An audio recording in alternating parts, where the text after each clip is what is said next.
The teacher and the priests and Jews were not happy to the crowd and listening to Jesus. They wanted the people to listen to them and not him.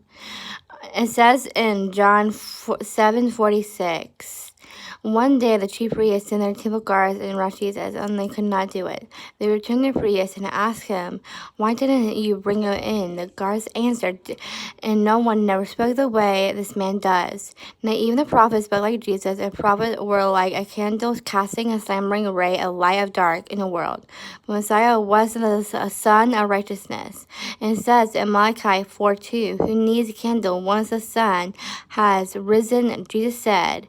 And John 8:12, "I am the light of the world. Whoever follows me will never walk in darkness, but will have the light of life." And it also says in Matthew 17:1, 3, 5, and 8, it says, Jesus in the world, in the beginning says, and there's a light, and he's the ultimate source of physical and spiritual light. As the prophet and Isaiah fulfilled the mission, he had 3 disciples, Peter, James, John, up in the high mountain. He transfigured them before him, his face shined like a sun, and clouds came like a light. When he appeared in them, Moses and Elijah, taking like Jesus in a broad cloud, enveloping them in a voice in the cloud, saying, "This is my son, whom I love. With him I am very well pleased. Listen to him." When his disciples heard this, and they fell down and ground and terrified. Jesus came to touch them and get up and don't be afraid.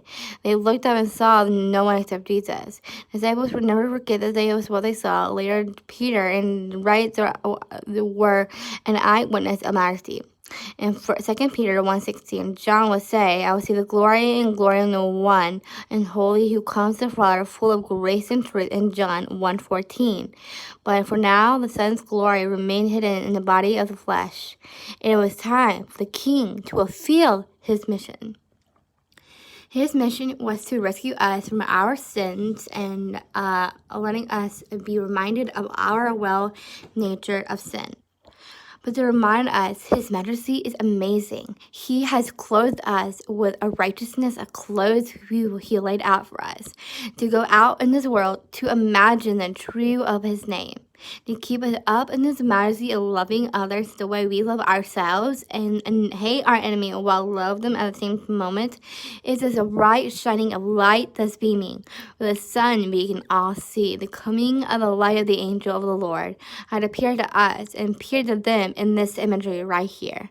That we all need to show our well-behaved manner and our well-behaved life. We all know what true majesty he is to us.